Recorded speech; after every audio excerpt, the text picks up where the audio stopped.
So all 2026, we have decided that we gonna stop letting people get over on us, and we're gonna have people fuck around and find out. Because with that being said, I'm going to teach you how to use a voodoo doll or a puppet um, for your best advantage. Now, the best things about using dolls or surrogates is that you can use it for many different things. I typically use these for healing. I have a client who lives on the West Coast in California, and they have really, really, really bad arthritis. So, privacy purposes, this person, Mr. S calls me. He tells me, Shakira, my arthritis is so bad in my legs. Can you please help me? I would like to have the healing session with all the energy going to going to my legs for the arthritis to kind of, calm down the flare ups. And that's what I do. I use the puppet, I tune it to that person's energy, and I just send it there. You don't have to do that. When you're a Reiki practitioner, you can just, do things in your conscious, in your mind, your mind's eye, your third eye. But me, I just like to, also use a doll from time to time. Sometimes it helps with visualization, or if I'm teaching a Reiki class, sometimes I will use a doll to show people like how you're able to administer for other people, or if you're going to use it as a surrogate.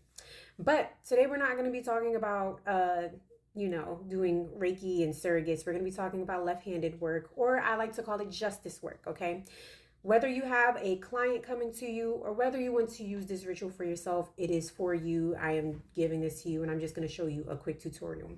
Now, what I typically like to do is somebody is telling me they have a court situation going on, or a DV situation, or a situation where you just need somebody to leave this person alone, to stop harassing this person, harming, whatever the case is. I usually do divination to determine how I would like to do it. Also because I like to do a lot of work with spirit or spirits, since I do necromancy and work with the dead. But I'll teach you something a little bit more lighter if you are somebody who don't really mess with graveyard magic or whatever the case is. So very easy, very simple. You can make your own puppet, which is the greatest thing, or make your own surrogate or doll. If you have a article of clothing or something that belongs to the other party, that is honestly perfect to use when you make your own doll. Or you can take a piece of hair, article of clothing, whatever the case is, open the doll up, stuff it inside, and then you sew it closed. If you don't have it, it's perfectly fine. That's okay. Intention is pretty much the most important thing when you are doing this anyway.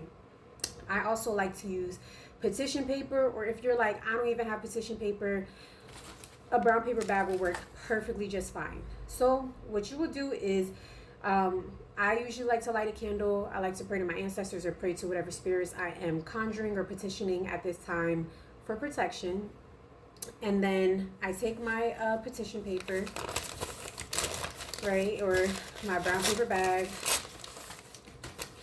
and I write a petition on here.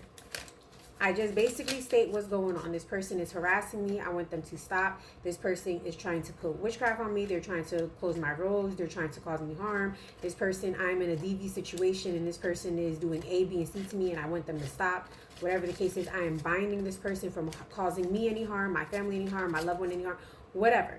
You're going to write all of that on this paper, right? Or if you're doing this for a client, it's the same thing. This person is causing harm to A, B, and C. You want them to stop. Whatever the case is, you're just going to write that petition on the paper. The reason why I also like this is it's not harmful where you're, blowing people's cars up or all this other crazy stuff. This is something where it's just like, you want this person to stop and to leave you alone, that they cannot do anything. It's almost like a freezer spell, but you're just binding it. It's almost like you're taking a rope and you're just tying people's hands from being able to do anything from you. That's pretty much what this is. Then you're going to fold the petition paper away. And after you fold that petition paper away, okay, like I said, if you have an article of clothing, if you have something from another person, it's great. If you don't, it's okay. But what I like to do is keep it here, right? And then, most importantly, right, sometimes I like to close my eyes. I feel like I channel better when I close my eyes, but I'm also able to just, do my eyes open. But then I take the paper and I start binding this person. I bind their arms. I stay away from the head and the mouth. Now, if you want to be really, really spicy, when you're writing that petition, you can also say something along the lines that if this person is trying to work me, if they're trying to harm me, anything that they're trying to do, it goes back to them. I'm binding any magic, or I'm binding whatever it is that this person is doing to me, so that it goes back to them times 10.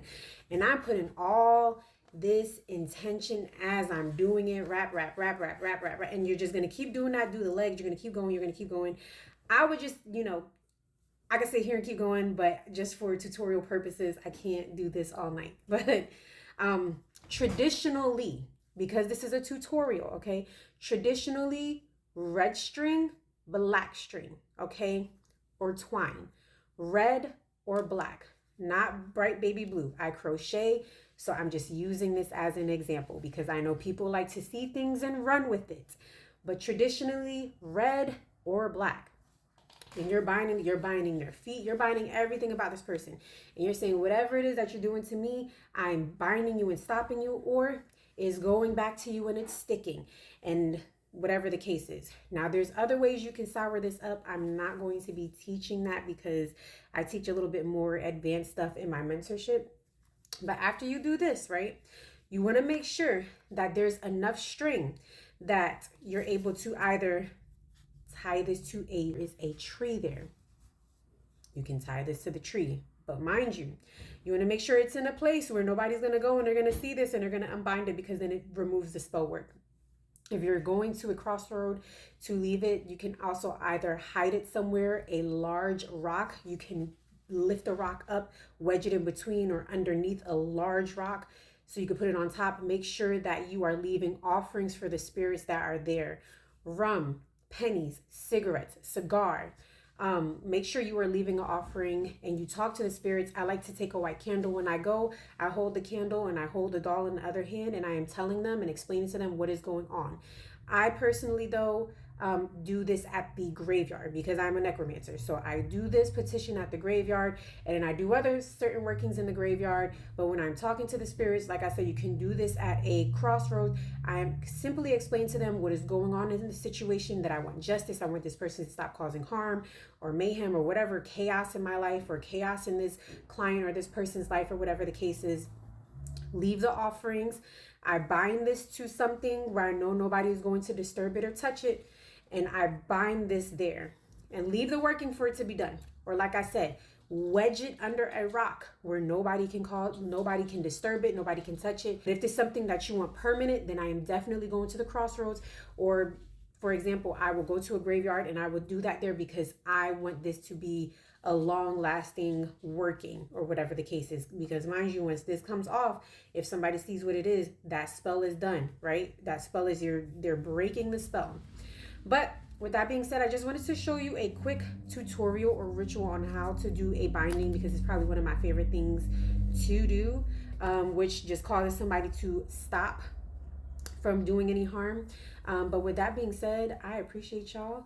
Thank you for tuning in. And I think I'm going to start posting a little bit more rituals and spell works, just so that people get a little bit accustomed to doing more justice work and stop letting people fuck with you all 2026. Mwah!